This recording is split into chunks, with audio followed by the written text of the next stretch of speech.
Making craft beer isn't just hard work, it's an art. Beer from here is straight from the tanks, behind the bar, served fresh to you. And to pair with these delicious ales, a variety of amazing pizzas, and a whole lot more. Come to Pedals and Pints Brewing. You gotta try some of this goodness.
Tonight, ladies and gentlemen, we have our guests this evening, our two people responsible for this place that we're sitting at. Please welcome Brad Christie and David Shaney. Give it up.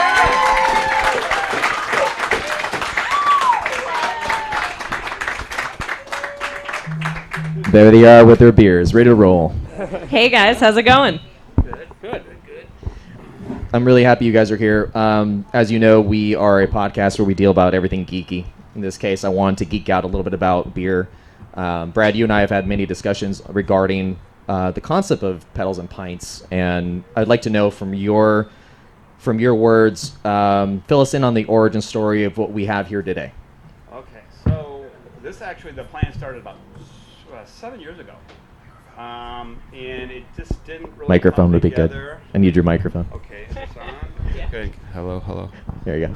So, yeah, it started about 7 years ago, and for financial reasons, it just didn't come together. And then I ended up, I was actually on a ride with a friend of mine, who is now my business partner. He asked me, hey, what's going on with that? And I'm like, well, we couldn't get the funding. He's like, let's talk about it. So we talked about it, and here we are. It's been a great trip. So How many years has it been since you've first decided to start Pedals versus now that you are actually doing it? Like, how long did that take? 9 years ago. Yeah, it was a full plan. It was a full year to put together the plan. And was it something feasible already from the beginning, or did you have your doubts? No, I knew that it was going to happen. It's just, when. It wasn't like a pipe dream where it's not, unreachable. So it was something I knew that I wanted to do, and I just had to figure out how to make it happen. Yeah, to figure out how to make it happen, right? David, I'm glad that you're here too. You are the head brewer here at Pedals and Pints. Yes. Tell me a little bit about, because I know you pretty well, but tell me a little bit more for our audience, who you are, what you do here. Yeah. So, my name's David. I'm the head brewer here, so I develop and brew most of the beer that gets made. Occasionally, I have my helpers do some of the brewing, but overall, I develop everything. Just kind of go through the day-to-day process of being a brewer. It's a lot of cleaning more than anything. So you do a lot of cleaning and sanitizing, and more than actually making beer, you're 90% of the than, job. Yeah. 90% of it is just cleaning. How does someone become a head brewer? Like, what do you go to school for this? Do you become a scientist first? What do you do? Or Yeah. did you just start homebrewing first? Well, so that's there's definitely different paths.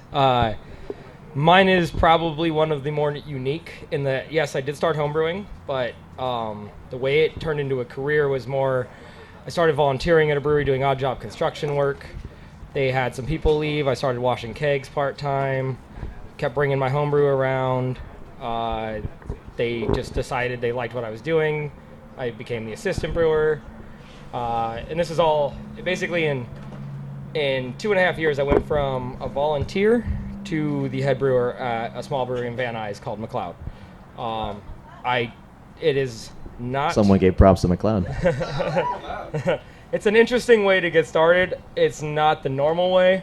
Most people typically have some sort of a degree, or they started somewhere years ago, and it's a lot slower of a path typically. I just was really driven to do what I wanted to do and figured out a way in. And you do a very good job. Thank you. Brad, you've had an experience like others, of course, as business owners during this time in this area during COVID and during the lockdown, which occurred not long ago from this point in time last year.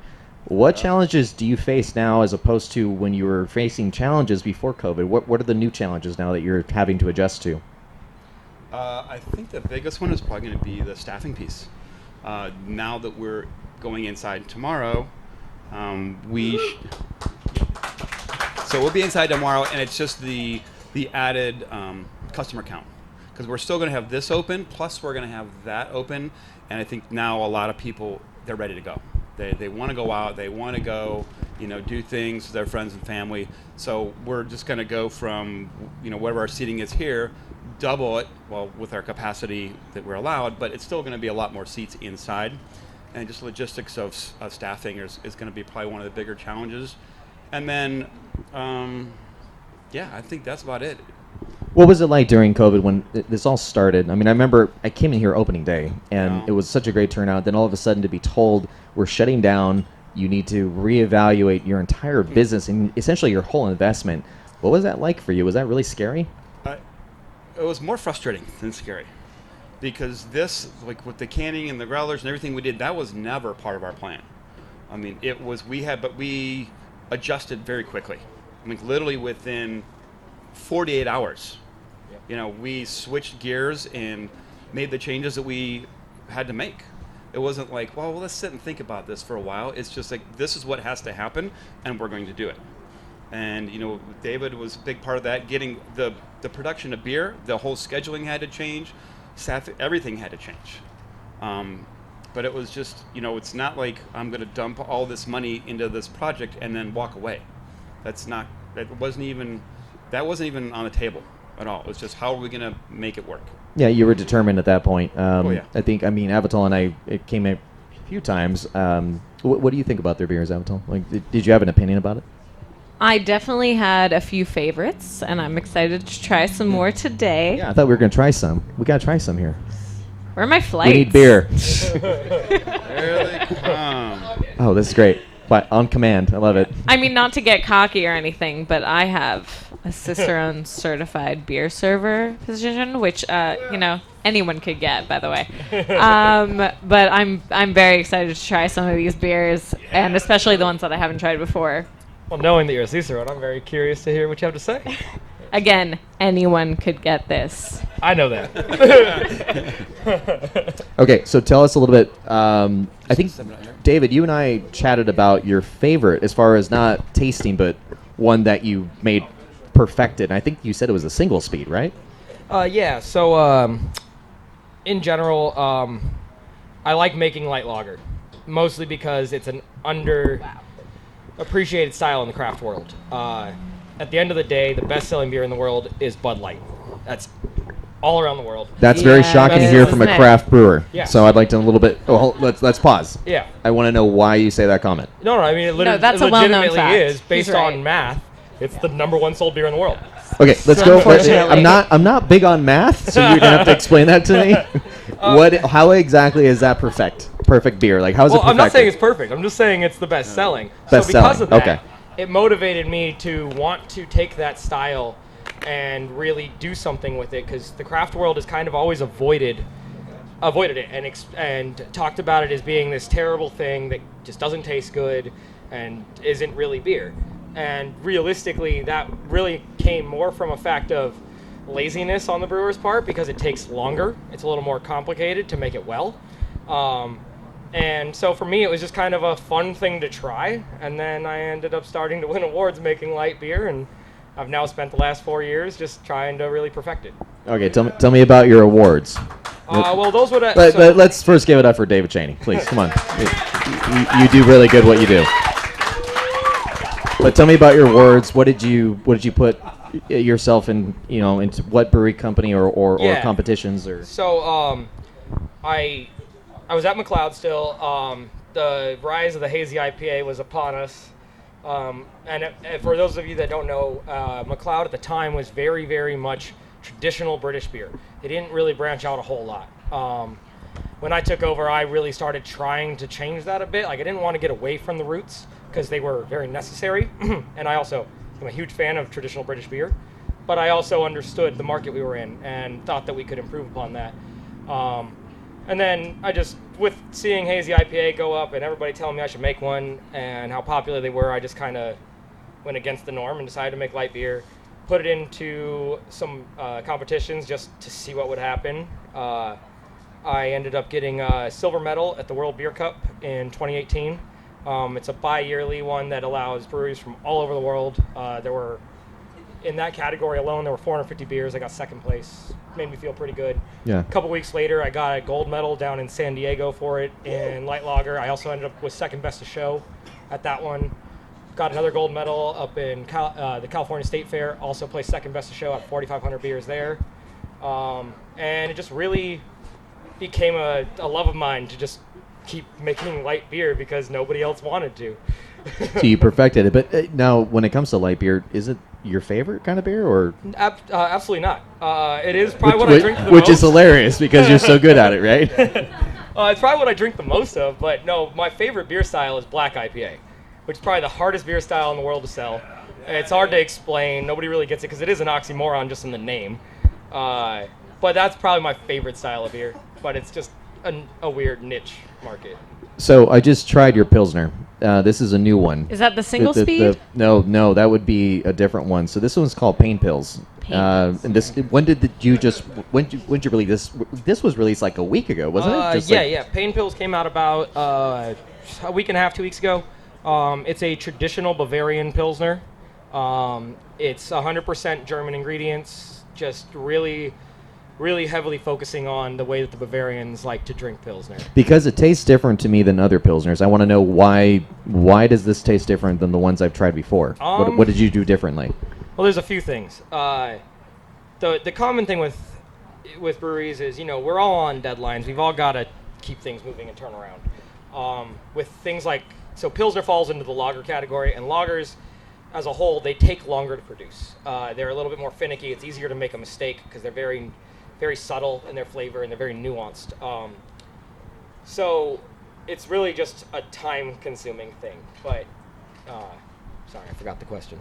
The question is how you made this Pilsner so different than others, because the taste is, I can taste it. It's very different. It's maybe a little more complex, I think. And I almost taste Most it a little Pilsners are hoppier pretty than others. flat, Okay. Yeah. So that's actually, yeah. that's And kinda where I'm drier. going. I know you do yours a little bit drier as far as your beers, right? Yeah, well, in general, Pilsner should be pretty dry.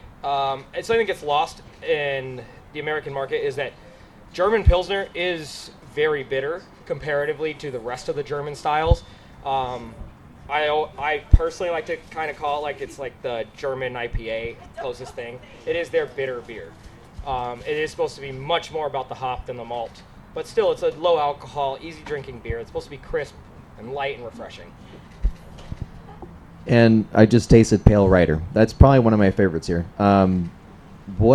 Tell me a little bit about like how you made this one. This one's a very unique one. Well, before we get into that, I'm wondering if we can just go through this flight and you can tell me a little more about each beer and what the style is. Absolutely. Because I just don't know that well. Yeah, no problem.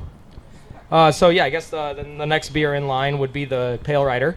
That's going to be a pretty modern interpretation of a American Pale Ale. So you're going to lean a little more towards the tropical fruit side, a lot less heavily on the malt character and sweetness. But at the same time, just in general, the way I make most of my beer, I use very little American ingredient besides hops. Almost every beer here, the malt is actually every beer on this lineup, the malts are either German or British. I really don't touch much American stuff. And not because there's anything wrong with it, it's just more to be different. Breweries all kind of fall into the same pot of, they all use the same kind of ingredients, and and I get why. It's easy, it's consistent. But I really tried to branch out and just kind of blend things together. So I try to use a lot more flavorful malt and then balance everything rather than just being like, oh, it's a pale ale, so it's all about hops, or it's an IPA, it's all about hops. I want you to taste the malt and really get that character, but still have it be hop forward, have that still be the star of the show. Can you say what hops you're using for this one? Yeah, absolutely. So the pale ale On the hot side, it's going to be getting bittered with Bravo. You're really not going to taste much of that. That's just what's providing the bitterness to balance the sweetness that you inherently get in all beer. And then in the Whirlpool, to provide a little bit of aroma, there's some Azacca, and then it is dry hopped with Citra and Amarillo. Which Thought I give it tasted some Citra in there. yeah, it gives it a big mango and tangerine note from the Citra gives you the mango, the tangerine from the Amarillo. Is it correct to say that a lot of the flavors that brewers will do don't actually have the flavors that they advertise that they have? Say a pineapple, say an orange, or you just try to round off to kind of a taste of it? Is that what it is? I can definitely say that that's where it started. I can't necessarily say that's where it is anymore, because nowadays you're going to get a lot of beer that just has those ingredients added when they're claiming those flavors. But now, yes, if you're going across like through what we're drinking right now, there is zero fruit in most. The only one that has anything is going to be our anniversary. When we get to that, I'll explain. Okay. But typically, yeah, for me, if you're picking up fruit character, that's all going to be derived from either hops or the yeast. Yeah, there's a bit of science involved with that, I'm sure. To an extent. Just a little bit. Well, can you tell us a little bit about the Lizard Rock? From what I understand, it's kind of your flagship IPA. Yeah. And a lot of people love that one.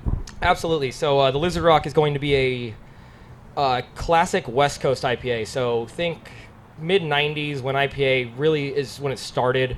They were leaning a lot more heavily to being a very balanced beer with a big malt caramel note to it, but then hit heavily in the back with like pine and these dank like resiny kind of flavors and just Oh, I definitely bitter. get that. Yeah. So it's definitely the classic approach to American IPA, really focusing on those traditional just piney bitter hops and not on the fruity citrusy things that we mostly see these days.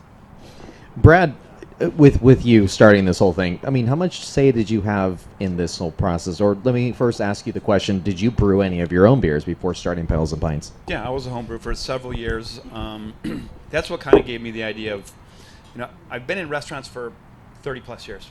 Never really wanted to open a restaurant, but a brewery is something I can get my head around because it's something I like food too, but I really like beer.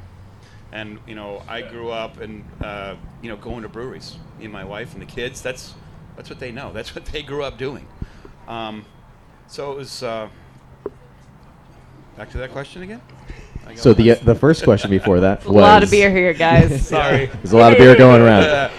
How much say do you have into what David does as far as brewing? Does he have the final say, or do you have the final say in this? Like, what do you want out of your beer? We work together, but for the most part, I just say, hey, this would be cool. What do you think? And a lot of times he'll brew stuff, and he'll be like, I'm brewing this. I'm like, sounds good.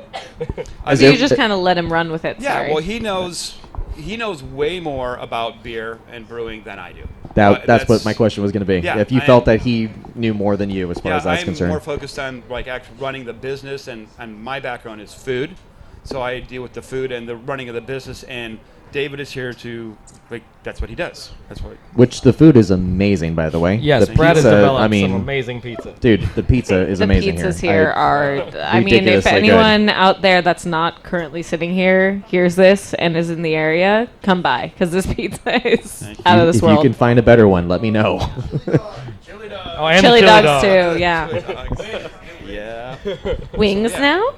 Wings That's now. new, yeah, but David, one of my favorites that I frequent when I come here is the Night Rider. I'm going out of order, by the way. oh yeah, that's fine. I just would like to. You're throwing me off my Yeah, game a I'm little. sorry. I have to go with this one. Tell me all about the Night Rider. That's All right. one that is not Night a typical porter, because I don't like porters.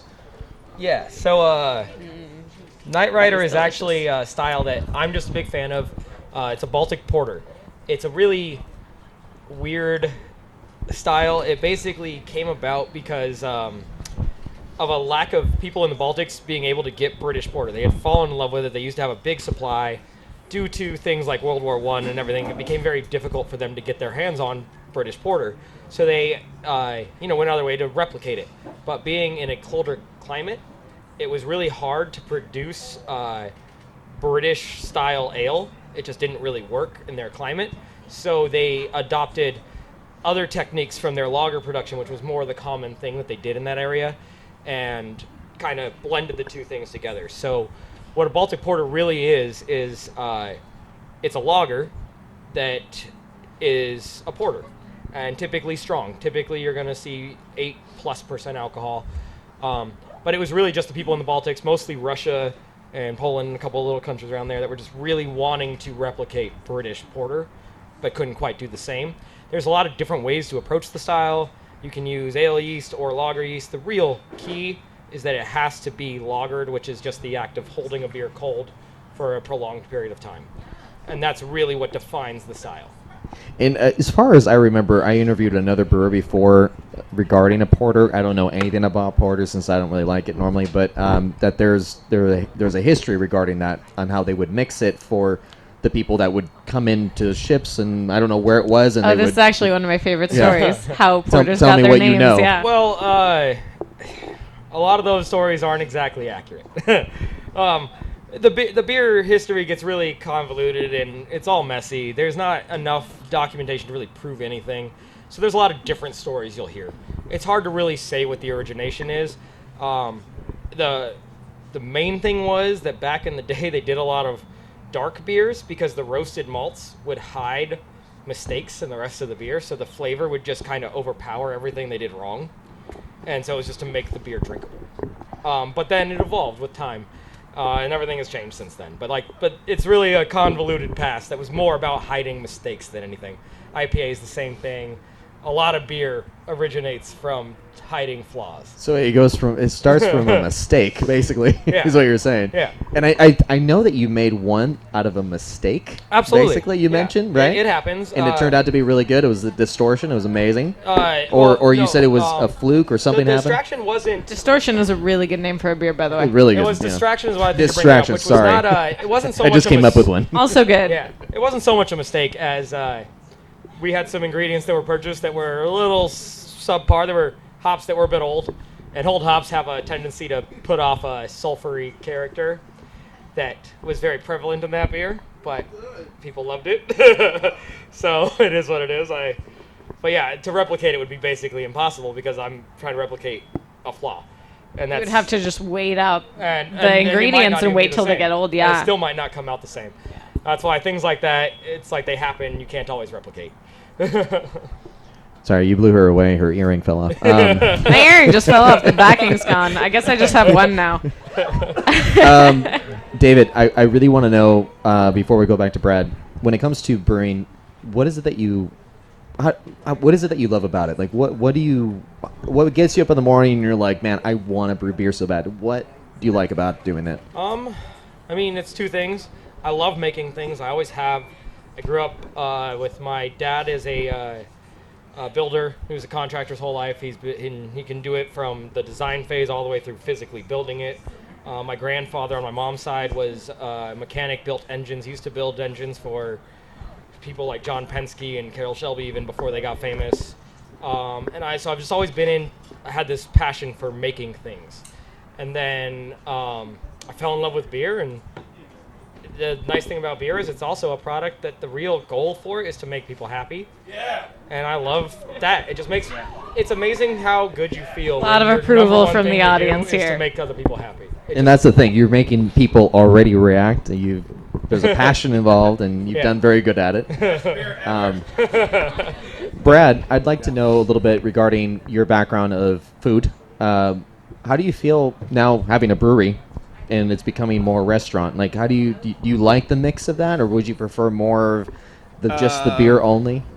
And in addition to that question, are you looking to expand the menu a little? Good question. So we are currently going through kind of the planning stages, plan check, architectural, of putting in a smoker. And Rad. we will shift gears. We're talking smoking meats. Is that what you're talking? Yes. Yeah. Right on. Sounds right amazing. Yes. Everybody's on that here. They And love I it. will We're all on specify- board. We're going to stick with kind of a Central Texas style, and we're going to bring more of that to the menu. We have a barbecue pork pizza on there right now. That's kind of a peek into something to come. But we will kind of maybe cut back on some of the pizzas. I mean, a lot of breweries do pizza. It's very common. You're probably not going to find too many breweries that are doing barbecue. I think the beer and the barbecue are, not to say that pizza isn't good, but barbecue is something that also makes people very happy. And what a combination. Yes. So we are going to be changing the menu a little bit. I don't know that we're going to get it too much bigger because I never have wanted to run a restaurant. The focus here will always be on the beer. That is the number. That's why we got into this, and that's I want to keep the focus will be on the beer. The food will always play the back seat, but you got to have the good food to go with the good beer, or else you don't have Absolutely anybody coming agree. here. Speaking of making people happy, I just tried maybe like an hour before doing this, the Perseverance. I hadn't had it before. What's it like? Maybe this should go for David. How do you do a 12.5? Well, Okay, a little warning. I want to know. What's actually really Ooh, fun that's with this good. beer is Yeah, like this fair is warning, actually Avazal, have fun. based off of one of his homebrew recipes. So Yes. you mentioned you were asking Brad about his brewing past. This is actually based off of one of his recipes. He My asked only me if we would do contribution. something, and I made some adjustments, but overall it was actually a pretty solid starting point. So we just it's got almost everything he wanted to do. It's I just can't quite put my finger on that. I'm sorry. It's You're not supposed to put your fantastic. finger on it. You It's just delicious. I'm drink just it. trying to figure it out. So it's essentially it's an American strong ale. It's not excessively bitter. It's got some it was brewed with cinnamon and pineapple. Most of that will have fermented out, but then it was aged for 6 months in bourbon barrels. It was the bourbon. 3 of which were Heaven Hill barrels, and then one was a Buffalo Trace that was donated to us by a local. Yeah, I want to liquor give a store. shout to Stagecoach Liquor, who donated the Buffalo Trace barrel on that. Yeah.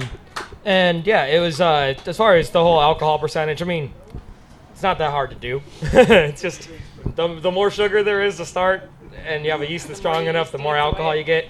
And then it went into the barrels at probably closer to 11.5, but you pick up alcohol both a little bit from what's left in the barrel from the whiskey, as well as just over time evaporation. In 6 months, you lose a decent chunk of the liquid in there, and that's really what does the biggest thing to increase your alcohol percentage. It's the same as in distilleries, really. Absolutely, Yeah.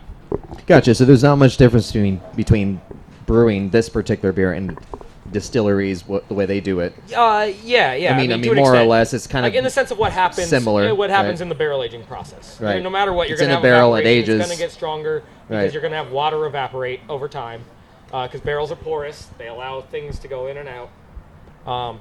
It's also where barrel aging is scary because you can really screw up beer. It's very easy for it to get things you don't want in there. Right. Brad, do you have a favorite as far as the ones that David has come up with? You know, actually, my go-to has always been the Dead Cow.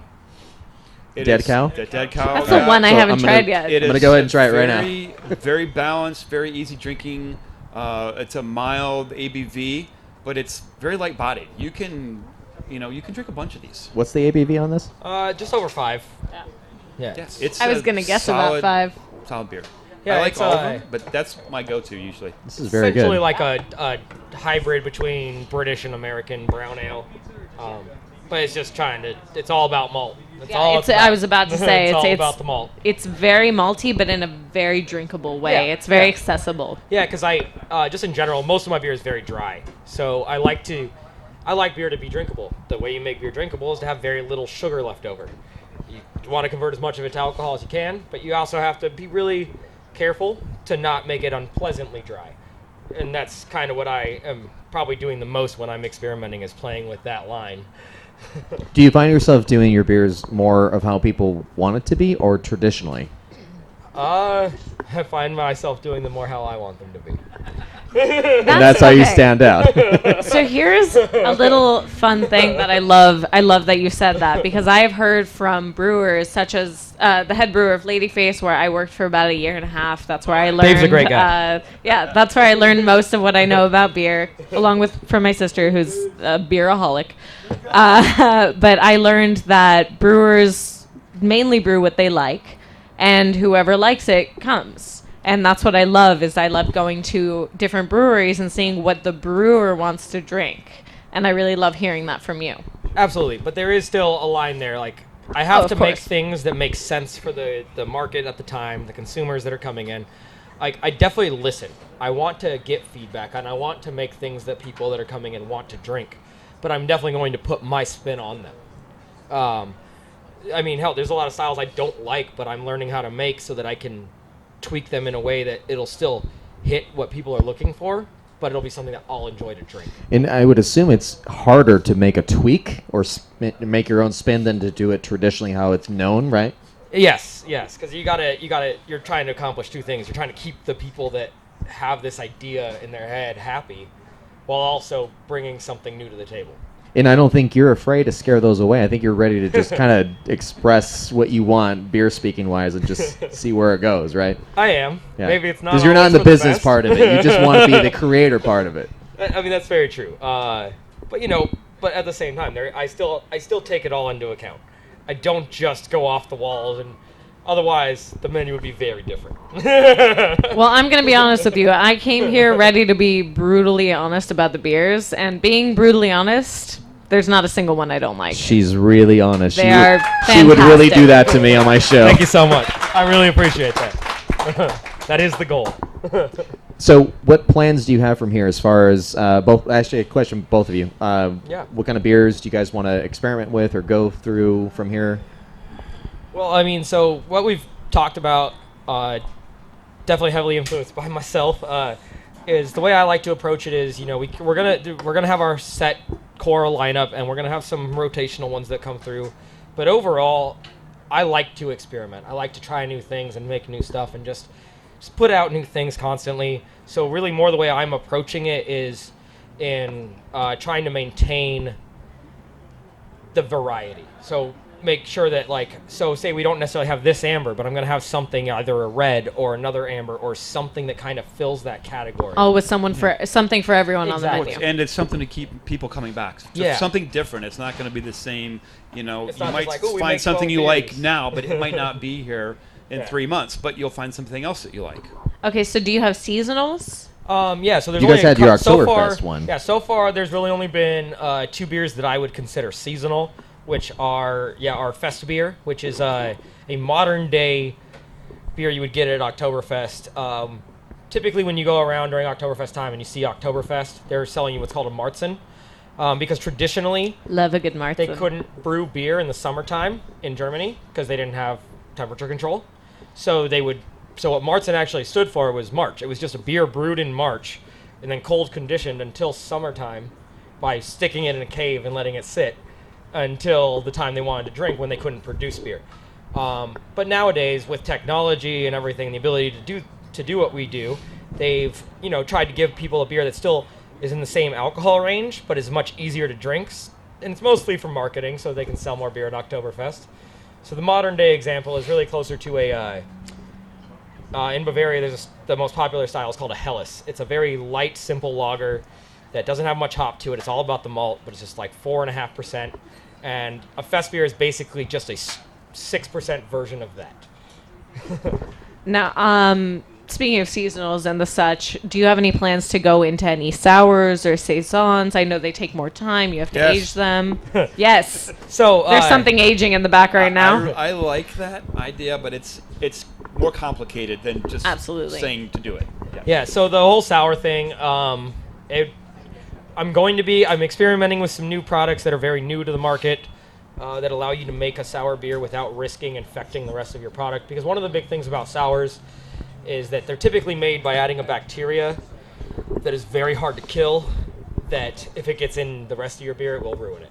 So it's a risky thing. Most places that make both, they have a separate location for the two styles. We don't have that, so it is a little bit of a iffy line there. But I am bringing in some new things and experimenting. I'll have an experimental Berliner Weiss out in the next month or so. I can't promise what it's going to be like, but I'm Looking forward to coming back and trying that. When you do your experiments, they do take a day out for this? It's a couple hours? No, I mean, all beer takes 3. I would imagine it weeks takes to a while. month. So nothing's that fast. It's just it's being willing to take that risk and hope that I believe in myself enough that I'm willing to take these risks and hope that what I put out at the end is worth it. Hoping that they pay off. Sometimes it doesn't always work, but so far here I've been lucky. I've gotten a lot of other time to play around in the past. Yeah, So there isn't really anything that turned out bad. I don't think. No, I mean they're different. Like our the first Juicy. Oh yeah, yeah. I mean, the Juicy was the first time I put out what we called a Juicy IPA was actually a mistake. That it was just for some reason my hazy dropped clear, but perfectly clear, and I don't really know why. But it happened. So Sometimes you really don't know what's going on in there. At the end, it's something I always like to explain about beer. Everybody thinks like, oh, you're this magician. Like at the end of the day, beer's alive. I just let it tell me what it wants. That's something that you hear about distilleries as well, is that no one to this day knows what's going on in that barrel. Scientists have been trying to figure it out for decades, centuries. No one knows what's going on. Yeah, we you all just gotta hope. We all have a general understanding, but that's all it is. It's just But not an exact one, yeah. because you can go into the science and there are some rules that definitely hold up, but you can also break those rules and still end up with a great product. So there's no one way to do anything. I just tried Waves of Amber. Tell me about it. I really liked what I just tasted. I don't get that one normally. Okay, so Waves of Amber, that more came about because not a lot of breweries do ambers anymore. It's kind of a dying style in America. And mostly because it is kind of a boring style. It's typically doesn't have a lot going on. It's just like a little more malt, but a little more hop. But like, there's nothing really standing out.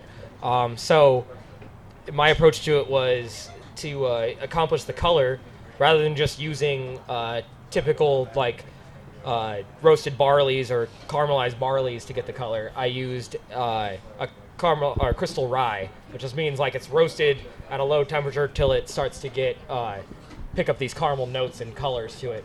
And what that does is like, so that provides all the color, and then with the rye it adds just this hint of like earthy spice character that is just coming from the malt.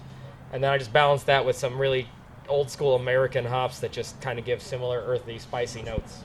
But it's actually one of the simplest beers on the menu. There's 4 ingredients in that. Like, it's as simple as it gets, pretty much, besides the Pilsner. That's the only thing with less. So between the two are very simple for you to make, the Amber and the Pilsner? And then our Smash that'll be out again, which I've only made once before, but I'm going to change it. Smash stands for single malt, single hop. So it's 2 ingredients except for yeast and water. Why do you guys not bottle? Why is it just canning? Is there something behind that?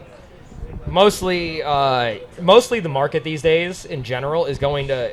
It just shifted heavily towards the cans about 3 to 4 years ago. Really started heavily pushing that direction. And as a brewer, it's always what I will recommend and prefer to put my product in. Tell me why.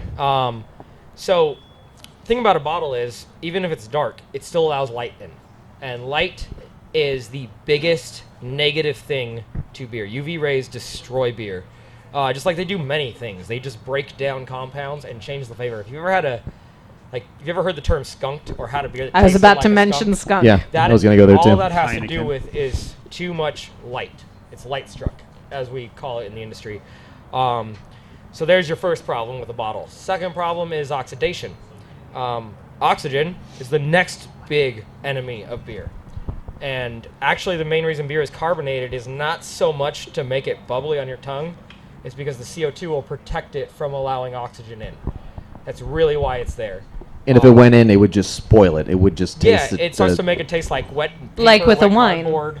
Yeah, just like with wine. I mean, anything can get oxidized. We don't notice it in a lot of foods. Like when you talk about like say you open a bottle of soda and the next day you talk about it not being good. It's not as much about it being flat as that it oxidizes. The oxygen changes the flavor profile dramatically.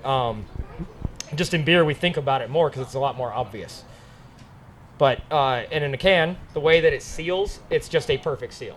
The odds of oxygen getting in are slim to none. Versus a bottle, the bottles are never going to be perfectly round. The bottle cap's never going to be perfectly set. So over time, it will allow oxygen in.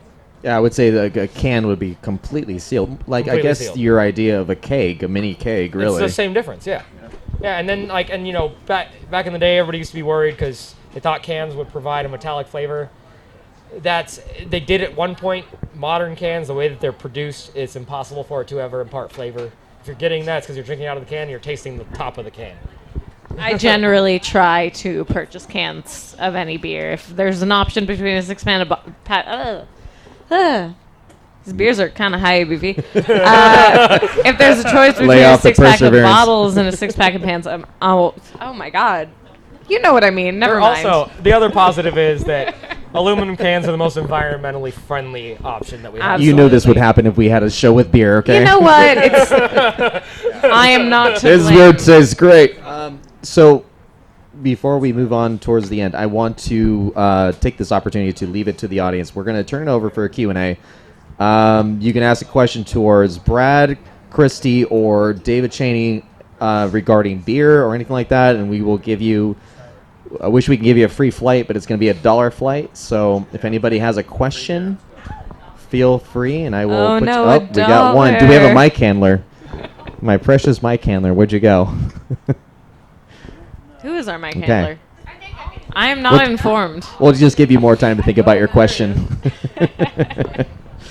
But yeah, if we have a good question, we want to give you a $1 flight, and whoever thinks about this, Yeah, and we Any want to que- make any sure to get a question- mic to you so we can get it recorded. any question we didn't ask. So if you have a question, hold on to it until we can get the mic Yeah. to you. So where's our mic? Oh, there's our mic handler right there. That mic. Yeah, that's the mic. That's the microphone right there. Does someone have a question, Mr. David? Over there, I So saw a lady. this young lady over here has a question or an answer.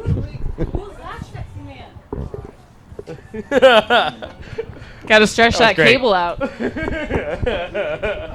Okay. Number one, I'd just like to make a statement because I am a non-beer drinker. Okay. So was Most I of once. Courtney's friends can attest to it. But I did have the single speed I'm here at a brewery. I need to do that. I liked it. Okay, now I am on to my wine, but that is a statement coming from me that I finished a full beer. So, next thing I want to know is how did you two connect? Actually, so we connected through so I have a good friend in the industry that actually was my boss at one point at the brewery I started at. His name is Josiah Blomquist. He's a great brewer. He's been in the industry for a long time. And he also used to work at a local homebrew shop out in the valley that is how Brad and him met. He can tell you more about that. Yeah. So I met, so the business plan when it started 6-7 years ago, he was the original person that I had in mind. And we had conversations about this project. And when it came up now, just recently, he was slated to be the head brewer. Something happened in his life where he got another opportunity, and he introduced me to David. And that's how we met, is through, I guess, a mutual friend. Mutual friend. Yeah, mutual friend. Yep. Okay. Great question. Great question. You're definitely getting a $1 flight. Yeah. Anybody else has a question? Make her try the Any juicy IPA. If questions? she doesn't Oh, like yeah. beer, Okay, she'll like there's one. Red shirt. Red shirt. So, what are you guys doing in the future? Is there anything coming up? Is there any new IPAs? Is there any new beers or recipes that you guys are trying to craft or anything right now? Yes, there are always new things in the work in my head. This week In alone. your head. Oh no, but there's some in process right now. I've got a new smash, so single malt, single hop beer where I'm using a German variety that's very underutilized that I love. It gives off a lot of these really unique red berry notes like raspberry and red currant. So I got that coming out, and then I've got a new experimental IPA. I'm playing with some weird things, different kind of different yeast, different process, just kind of seeing what I can do, just playing around. And then I'll be brewing a new barley wine that'll go into barrels for at least 6 months this week. I'm doing pineapple tangerine American wheat beer. That's also just trying new things. I'm going to interrupt to say, But yeah, I've constantly got new things coming out. That's my favorite part of this job, is constantly innovating and experimenting. So. Good question. Good question. Oh, we have another one. Yes. Hi. I guess so. My question is, are you prefer blonde or the brunette? Beer. in beer or Beer. Beer. people? David, Yeah, beer. there's blonde and there's brunette, right? Isn't it the dark and the light? They're called blondes and a brunette. I mean, there's so many more colors than that. I mean, you have the reds too. That's fair. It's a good amber. That's fair. That's a really interesting one because I mean my favorite beer style is very black, but then the thing I do So you like a good stout. Well, that's all the time we have tonight, everybody. Wait, you said you like the black IPA. Yeah. I don't know what that is. Tell me a little bit about It's that. a style that kind of died too fast. It was changed to a different name or something, Well, no, right? It literally just died. Because it's kind of an last long. oxymoron. It doesn't really make a lot of sense to people. But essentially, it's a porter that's not excessively roasty, but it's black as night. But then it's going to be dry hop to the point and bitter to the point of an IPA. So you're going to have like this very, very dark beer with light, subtle roasty notes, and then very heavy bitterness and heavy pine, floral. And they citrus just don't notes. make that anymore. There's not a lot of people. Stone just re-released theirs. They were kind of the originator of like the best example of the style with Sublimely Self-Righteous, which they just put out again this year. Firestone and Walker did a small release of their old one. I remember that one. Wookiee Yeah, Jack. yeah, it's a great beer. You know, it's just a style that like too many breweries attempted to make it without understanding the way you approach it. And people tried to put fruity hops in it, and that doesn't work. Roast and fruit don't go well together. Now, when you say super dark, like a black beer, do you mean black like an American porter? That dark? Yeah, I mean, if like there's a lot of range in that color, but to me the best examples should be pretty much black as night. Like it's hard to see through, just very, very dark, because that's kind of the allure for me. Is like that it just doesn't really make sense. It's too dark, but yet it doesn't taste like it is. Like Tastes I lighter love than the, it- I love than the what it just looks. randomness of it. That's very cool, I have to admit. Awesome. We have time for one more question. Anybody else? One more question? Yeah, One more question. I have another question. From our sponsor. From Yeah, our sponsor, from- Savvy yeah, yeah. P. It's like, Wait, before you what start your is in question, those would you like to say What is in those what you bags? sponsor us with? yeah. Why don't you go ahead and tell us what's in those bags? Yeah, Why don't you? well, This Go is ahead. our first collaboration, and it's Pedal and Pint's first collaboration. Is we take their spent grain, and then we add flaxseed meal, brown rice flour, locally sourced apples, peanut butter, and blackstrap molasses, and we make CBD dog treats. Am I right in thinking that most of that is organic as well?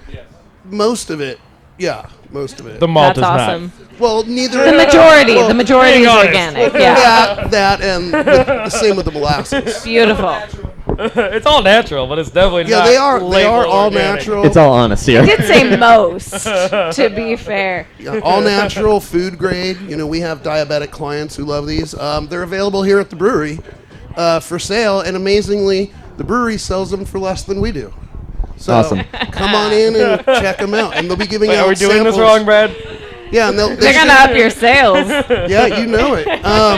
And Tell us your question. oh well, my question is, are you going to make something that is actually as good as Distraction was, even though you thought it was a mistake? I mean, if you're asking me, I think I already have with Double Traction. I think is a better beer. So Yes. if you're asking my Double opinion, I think Traction I've already has done that. Okay, yeah. I'll agree. But I did enjoy Fair very enough. much. Fair enough. your I'm first upset now that I IPA. missed that after all this hype. I would have liked to try that beer. Agreed. And I know it was a mistake and it didn't I happen couldn't the way you even wanted it, replicate if I but tried. yeah. But we all still Someone miss comes it. out tomorrow to say Bud Light was a mistake. Oops. Well, awesome. Thank you, guys. Brad, with the pandemic and everything that's gone on, it's been a rough go for everyone in this community. But we are with you to support you. Save your local businesses. We love Pedals and Pints. We are there for you guys to reach out to our audience and to kind of just give out a little bit of what you've gone through, all your hard work, and that you're not forgotten. So thank you for everything you've done. Give it up for Pedals and Pints, everybody. Give it up. Thank you. And before Thank we you. go, I have to say, I have to just give you my 2 cents, and I think it's the Citra hops, but that Pale Rider is definitely my favorite. Awesome. Glad to hear. Well, on that, Rad beer. I definitely want to, it's not a two-man show here. We've got a whole staff behind us that is like family. That's where everything happens. Absolutely. Without them, Everybody we Great, wouldn't get this great done. staff of people. It's a Gotten to know team them. effort. Give it up for everybody that works here. Like seriously, the best service I've ever had. Seriously. Thank you guys. Yes. Well, ladies and gentlemen, we're out of the show and out of time. Did you all have a great time tonight? You know where to find Pedals and Pints. They are here. As for us, we are on YouTube under Making a Geek. Also at Instagram at Making a Geek _ podcast. Until next time, everybody, keep calm and geek out. Good night, everybody. Night, everybody. Good night.